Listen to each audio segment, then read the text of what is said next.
네 번째, 집값이 떨어질 수밖에 없는 이유는 또 있는데요. 바로 전세가가 떨어지고 있다는 겁니다. 전세가는 지난번에 제가 말씀을 드렸잖아요. 전세가가 매매가를 선행하는 선행지수거든요.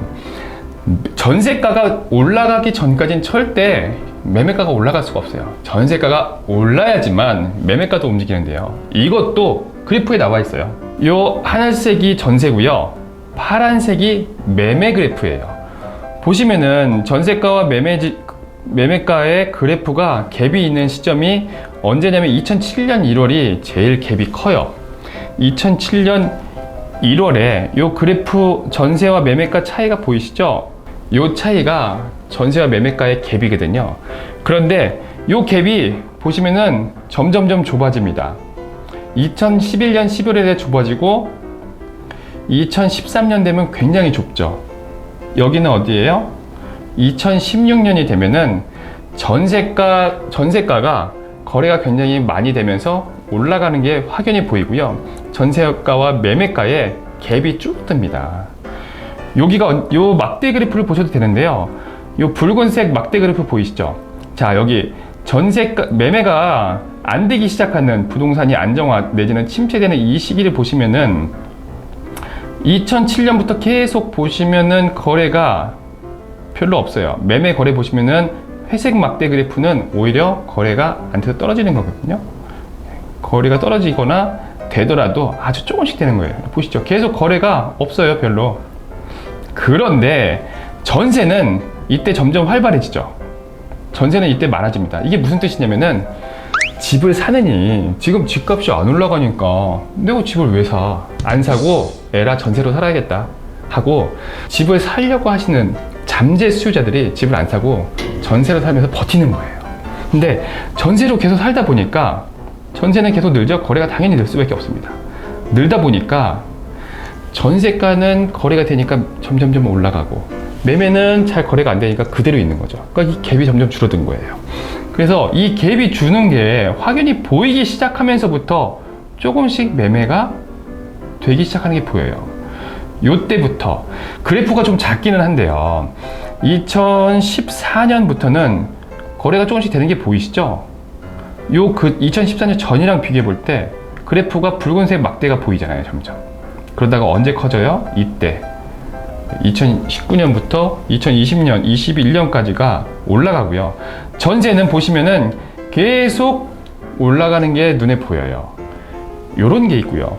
또 전세가 대비 매매가의 비율, 전세가율을 한번 보시죠. 전세가와 매매 비율을 보시면은 굉장히 재밌는데요. 2004년부터 2022년까지 전세가율이 나옵니다. 전세가율은 매매가 대비 전세가 얼마나 포지션을 하고 있는가, 이 비율인데요. 여기 전세가율이 낮은 데를 한번 이 구간을 잠깐 볼게요. 이때는 2006년 12월부터거든요. 전세가율이 40%밖에 안 됩니다. 2003년부터 2022년까지 약 20년 동안 봤을 때 전세가율의 평균은 58.9%, 그러니까 약 59%예요. 그런데 59%를 넘어가는 시점이 언제냐면은 2013년 2월입니다. 2013년, 14년부터 집값이 다시 살아나기 시작했죠. 자, 거래량도 늘어났고요. 요때 보세요.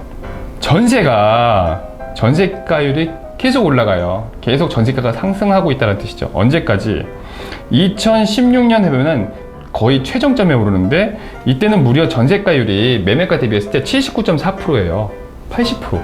그러니까 이건 뭐 전세가 엄청 올라간 거잖아요. 이러다 보니 전세가와 매매가 갭이 작다 보니까 이때 매매가 활발하게 이루어지기 시작하는 거예요. 아, 전세 사느니 매매를 사고 말겠다. 2억만 더 보태면 되겠네. 뭐 20%만 더 보태면 사겠네. 하다 보니까 전세 입주자들이 매매로 더 전환이 됐고, 아울러서 갭 투자하시는 분들이 이 갭이 작잖아요. 그러니까 소액만 넣어도 집을 살 수 있는 기회가 됐거든요. 그래서 갭 투자자들이 이때 본격적으로 들어오기 시작합니다. 그래서 집값들이 이때 거래가 되면서 살기 시작한 게 사실이고요. 계속 됐었는데 여기 보세요. 2017년, 18년 넘어오면서부터는 매매가 대비 전세가율이 다시 떨어지기 시작했죠. 물론 잠깐 반짝 올라가긴 했습니다만 이때는 임대차 3법 때문에 전세가 올리는 거를 한계를 주다 보니 그 전에 빨리빨리 올리신 임대인분들이 계시거든요. 그래서 억지로 많이 끌어올린 부분이 사실은 없잖아 있었고요. 여러분 전세가가 다시 전세가율이 떨어지기 시작합니다. 지금 현재 2022년 12월에는 전세가율이 60.8%까지 떨어졌어요. 경기도의 기준입니다.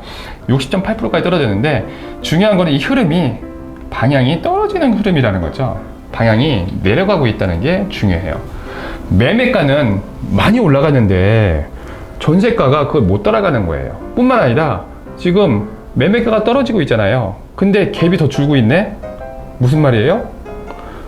전세가가 그대로 있는데 매매가만 떨어지면은 갭이 줄어야 되거든요. 갭이 줄어야 되는데 안 줄고 있는 거예요. 매매가 떨어지는 것 못지않게 전세도 떨어지고 있다는 겁니다. 그렇기 때문에 매매가 다시 치고 올라가기가 힘들어요. 매매 이전에 전세가 먼저 올라가야 됩니다. 이런 이유 때문에 매매가가 당장 올라가는 건 거의 불가능이라 보셔도 될 것 같아요.